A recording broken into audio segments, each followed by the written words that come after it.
We think we know their stories from school, from movies, from museums. But tonight, we're not looking at the history that's written down. We're hunting for the clues left behind in coded diaries, in lost tombs, and in government files that were sealed away from public view. We're going to peel back the layers of lies and legends to find the forbidden mysteries of historical figures. We'll uncover a genius who might have been communicating with the future. A queen whose death was a political cover-up, and a scientist whose inventions were so powerful they were seized by the FBI the moment he died. What you are about to hear might change the way you see history forever. Leonardo da Vinci, the man who knew too much, the painter of secrets. Everyone knows Leonardo da Vinci. We see the Mona Lisa's smile and we think, ah, the artist. We see the Last Supper and we think, a religious painter. But that's what they want you to think. That's the safe, comfortable story. The truth is, painting was one of the least interesting things Leonardo did. He was a master of secrets, a man who lived 100 lives in one. His real work, his real passion, was hidden away in thousands of pages of notebooks, written backwards in a code that he knew almost no one else could read. Why the secrets? Why the codes? Because if the powers of his time, especially the all-powerful church, knew what he was truly up to, he wouldn't have been celebrated as a genius. He would have been burned as a heretic. The notebooks are the real key to who this man was. They are filled with ideas so far ahead of his time, it's almost unbelievable. We're talking about designs for armored tanks, hundreds of years before they were used in World War I. He drew detailed plans for a helicopter, or as he called it, an aerial screw. He designed scuba gear, parachutes, and even a robot knight that could sit up, wave its arms, and move its jaw. How does one man, living in the 1400s, dream up the technology of the 20th century? This is the central problem. Was he just a once-in-a-millennium genius? Or was something else going on? Was he getting this information from somewhere, decoding the mind of a futurist? Let's start with his famous mirror writing.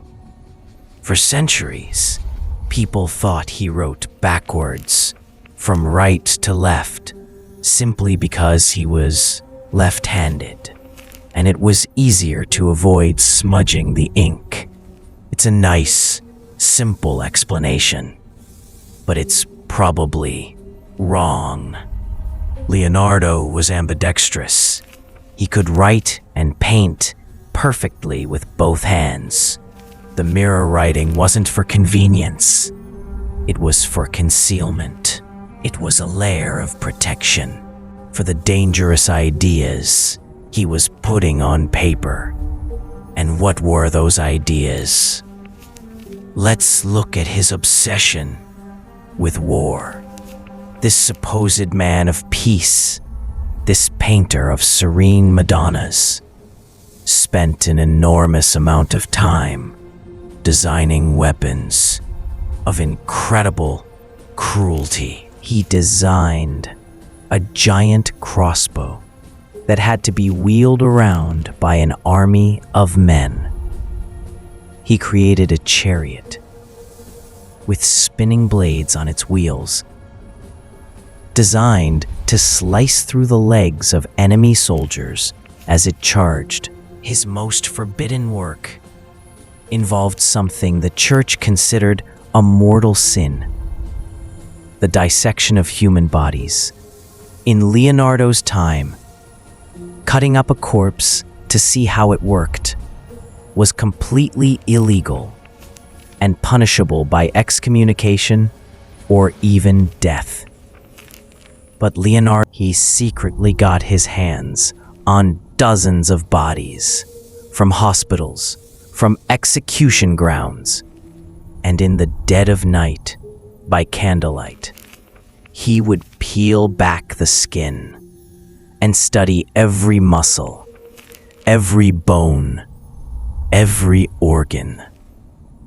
His anatomical drawings are breathtakingly accurate, more detailed than anything for hundreds of years. He was the first person to accurately draw the human spine, the heart's valves, and a fetus in the womb. This was knowledge nobody else had. He was creating the first true map of the human body, and he was doing it in complete secrecy, risking his life and soul for this forbidden knowledge. This is where you have to wonder about him. This wasn't just curiosity. It was a compulsion. He had to know the secrets hidden in the art. You might think his art was separate from all this secret science and engineering. You'd be wrong. Leonardo used his paintings to hide messages and symbols in plain sight. His most famous work, The Last Supper, is the perfect example. For one, where is the Holy Grail? In every other painting of The Last Supper by any other artist, you see the cup, the chalice that Jesus supposedly drank from. But in Leonardo's version, the most famous version in the world, it's gone. There is no Grail. Why would he leave out the most important object from the story? Some historians believe this was a message. Leonardo was part of secret societies that believed the Grail wasn't a cup at all, but a person. And that brings us to the figure sitting to the right of Jesus. We are told this is John, the beloved apostle, and the person he trusted to carry on his legacy. In Leonardo's time, suggesting that would have been a death sentence. So he hid the secret in the most famous painting in the world. A mystery for those with eyes to see. Even the Mona Lisa is full of strange secrets.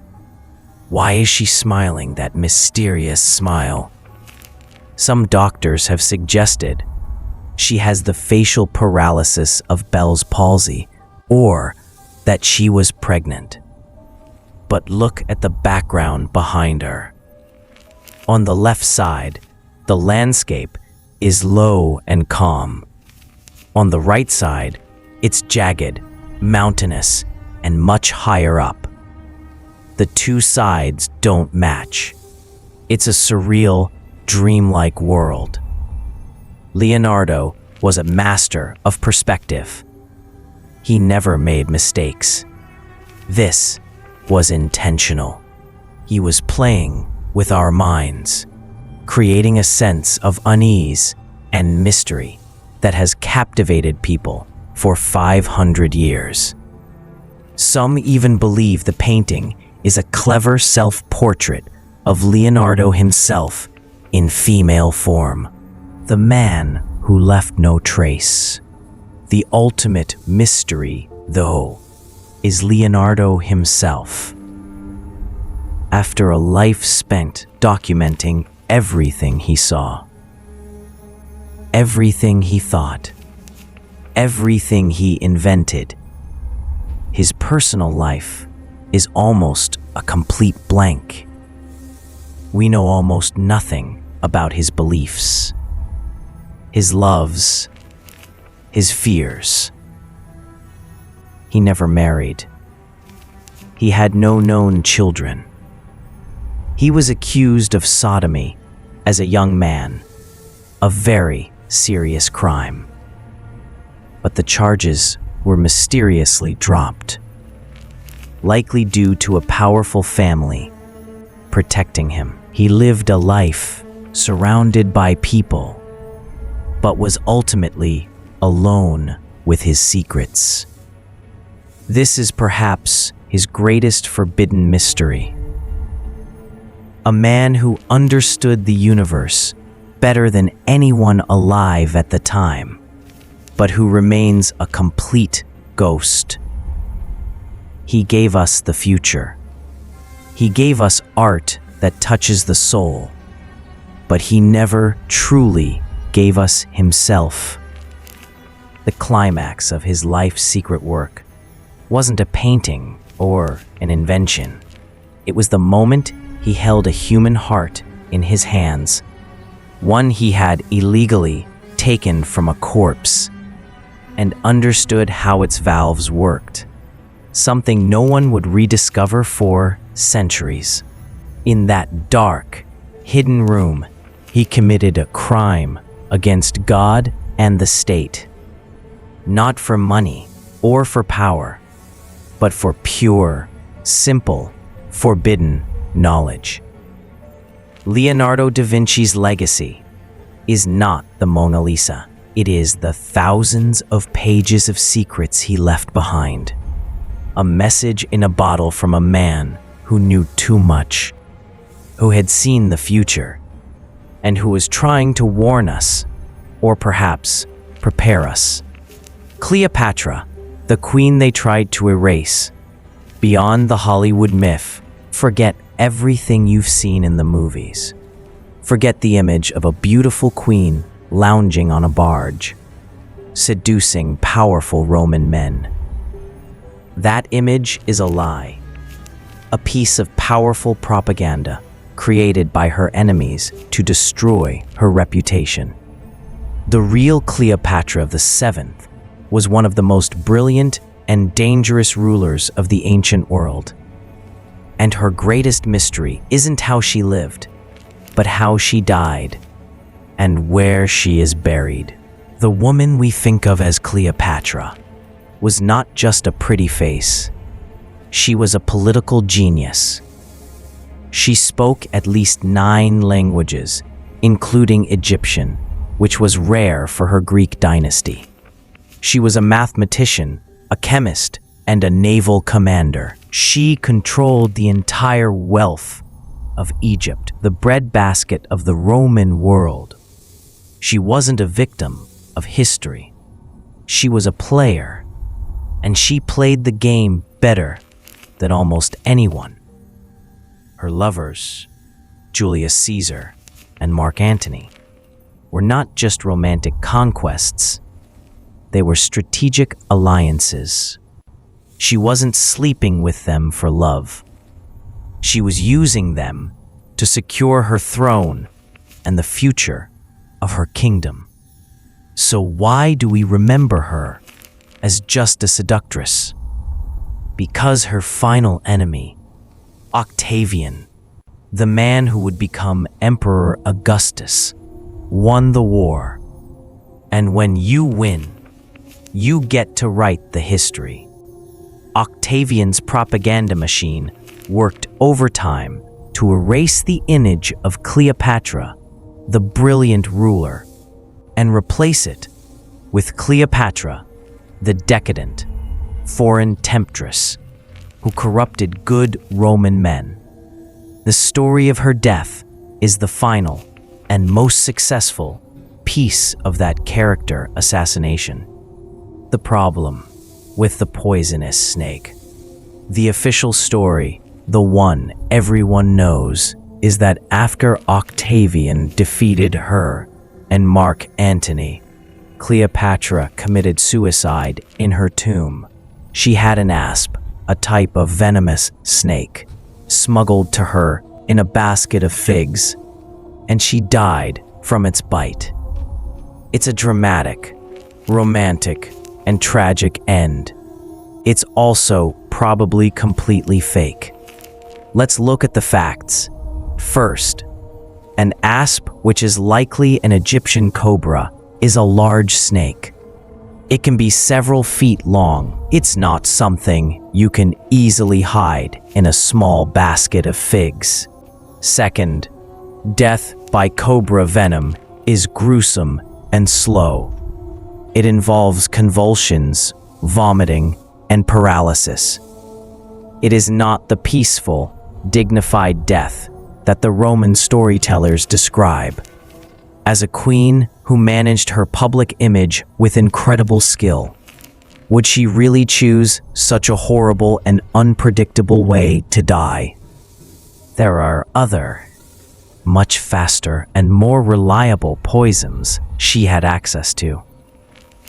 We know from ancient texts that she experimented with poisons, testing them on prisoners to see their effects. She was a chemist. She knew what she was doing. A simple dose of hemlock or belladonna would have been a much cleaner, quicker, and more certain end. So why the snake story? Because it was full of symbolism for the Romans. The snake was a symbol of Egypt, a symbol of her foreign and treacherous nature.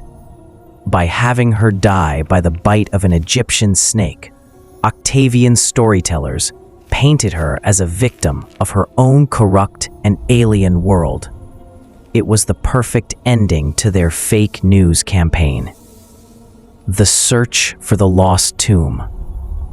So as she didn't die by a snake bite, what happened? The most likely alternative is far darker. Murder. Octavian wanted Cleopatra alive. His greatest prize would have been to parade her through the streets of Rome in chains during his victory celebration, a triumph. It would have cemented his power and shown the world the fate of Rome's enemies.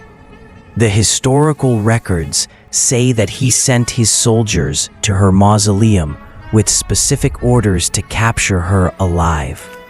The story goes that when they broke in, they found her already dead. But what if they didn't? What if they captured her? And Octavian realized that keeping her alive was too risky.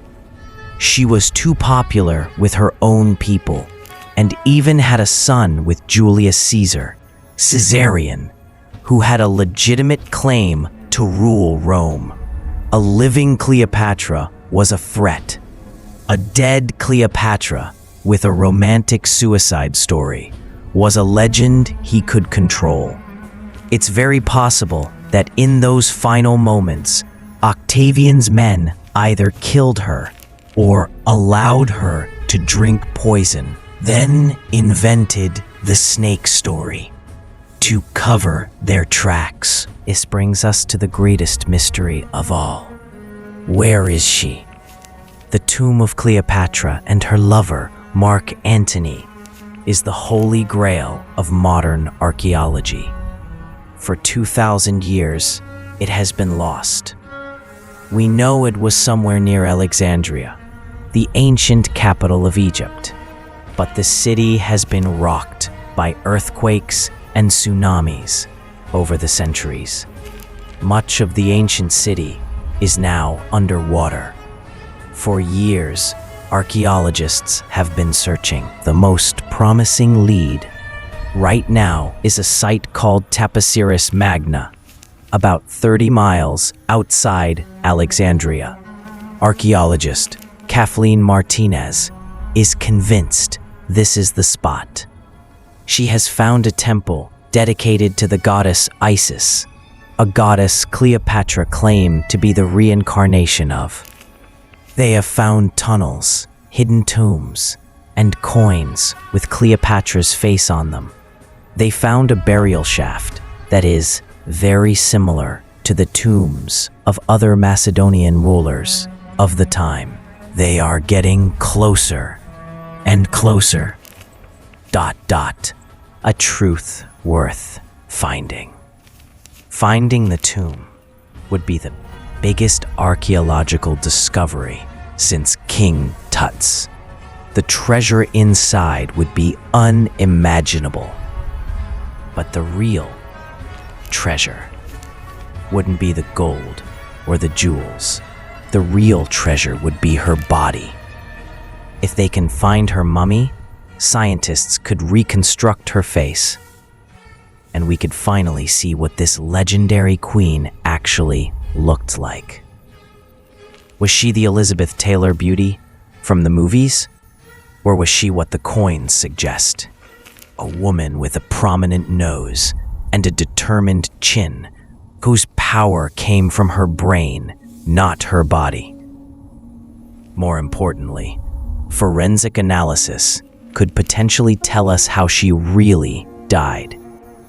We could find traces of poison, or even evidence of violence.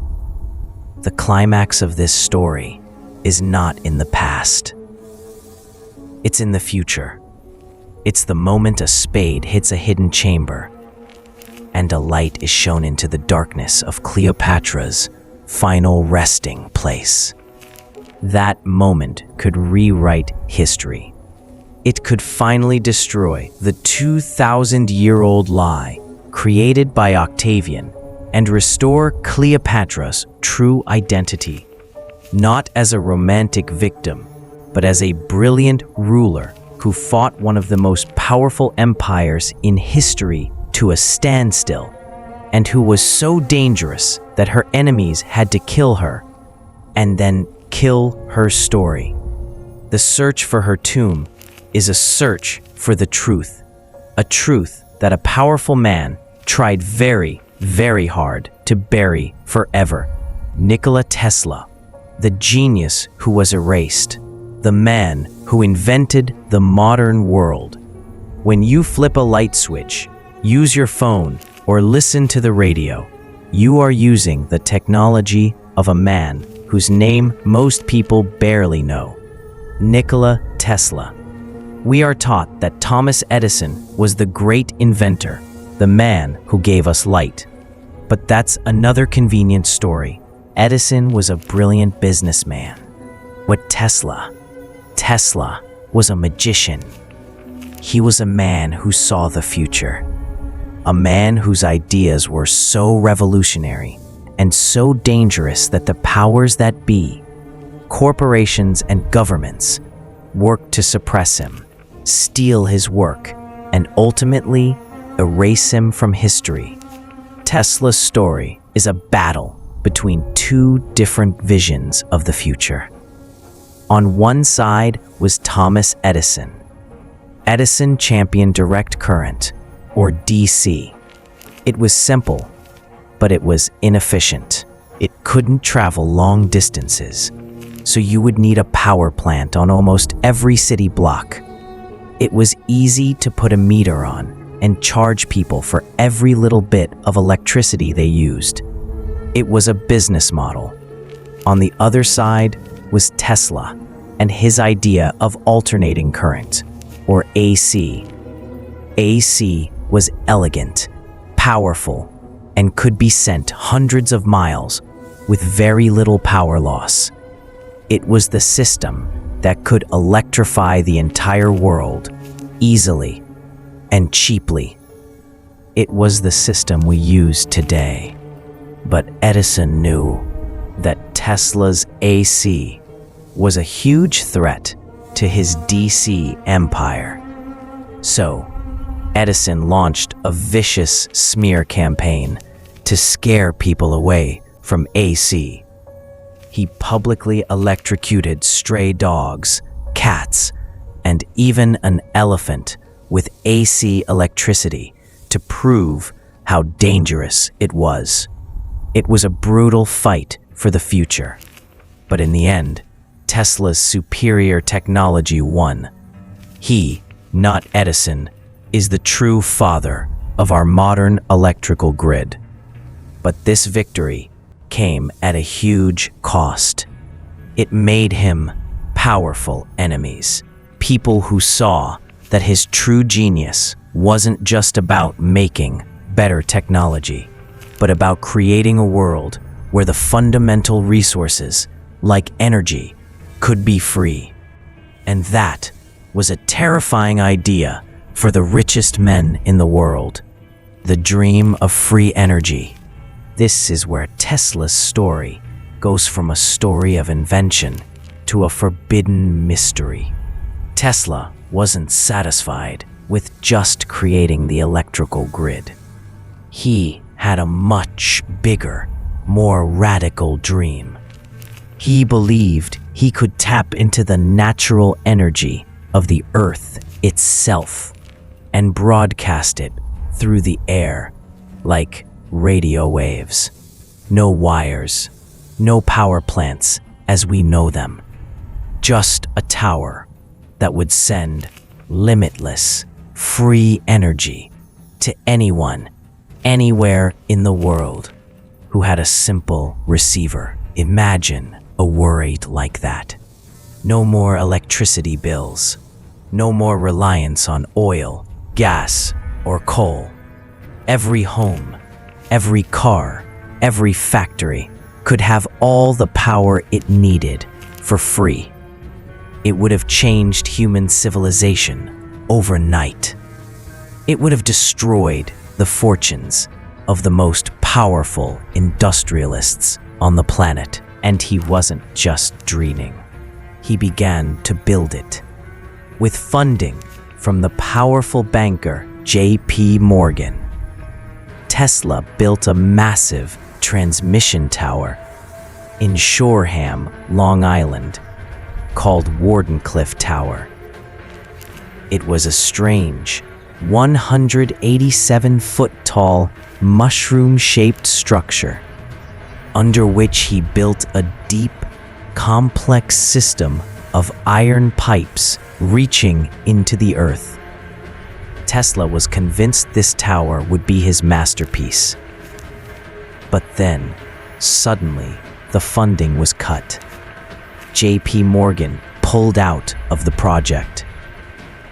The official story is that Morgan lost faith in the project when the first transatlantic radio message was sent by his rival, Marconi, and he believed he had backed the wrong horse. But the real reason is likely much simpler and much more cynical. The story goes that Morgan asked Tesla, "If anyone can draw on the power, where do we put the meter?" Tesla, the idealist, had no answer. He wanted to give energy away for free. Morgan, the businessman, saw no way to profit from it. And so, the project was killed. Wardenclyffe Tower was torn down and sold for scrap.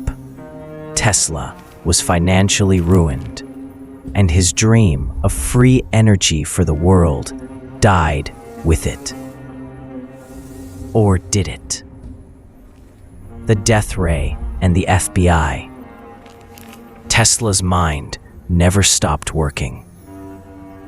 Even after the failure of Wardenclyffe, he continued to invent, filing patents and working on new, even more radical ideas. As World War II loomed, he announced his most terrifying and controversial invention, a particle beam weapon he called Teleforce, but which the press immediately nicknamed the Death Ray. He claimed this weapon could shoot a concentrated beam of energy through the air, capable of destroying 10,000 airplanes or an entire army from 250 miles away. He didn't see it as a weapon of war, but as a weapon to end all war. He believed that if every country had this ultimate defensive weapon, it would create a shield around their borders that no army could penetrate, making war impossible. He tried to offer his invention to the US government and to other allied nations, but he was largely ignored, dismissed as a brilliant but old and crazy man. But others were listening. Nazi Germany showed a keen interest in Tesla's work. Soviet spies were also trying to get their hands on his plans. Tesla's ideas were now a matter of national security. On January 7th, 1943, Nikola Tesla died. Broke and alone, in his room at the New Yorker hotel. What happened next is the climax of his story and the heart of his forbidden mystery. The moment he was pronounced dead, agents from the FBI rushed to the hotel. They sealed his room, and acting under the orders of the alien property custodian, they seized all of his belongings. 2 truckloads of plans, notebooks, and models were taken away to a secure government storage facility. For years, the government denied that they had taken anything of importance. The official FBI report, released much later, concluded that Tesla's research was largely speculative and philosophical, and contained no new, sound, workable principles. But many researchers believe this is a lie, a cover-up. They believe that hidden within those thousands of documents were the real secrets to the death ray, to wireless energy, and perhaps to technologies we still can't even imagine. The missing papers. So what happened to Tesla's papers? Some were eventually released to his family and are now in the Tesla Museum in Belgrade. But many of his most important documents, especially those from the trunk that he said contained the complete plans for the death ray, are still missing.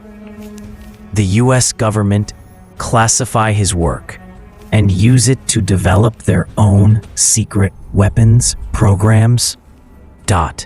Some people point to projects like the mysterious HARP facility in Alaska, which studies the atmosphere with powerful energy beams, as a potential descendant of Tesla's work.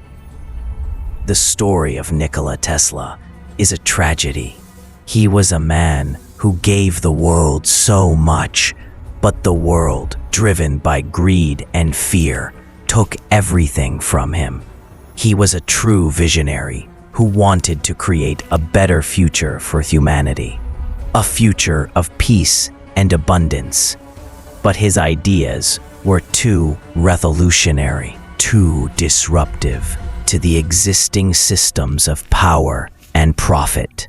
The forbidding mystery of Nikola Tesla is not just about what his inventions could do. It's about why they were suppressed. His files were seized, and his name was systematically removed from history books, replaced by the safer, more corporate-friendly story of Thomas Edison. They didn't just let his dream of free energy die. They actively killed it and buried the body. Somewhere, perhaps in a locked vault, deep within a government building, the secrets of Nikola Tesla are still waiting. Secrets of a technology that could change our world, a future that was stolen from us. Now, watch the next video on our screen to uncover the terrifying secrets of Jack the Ripper.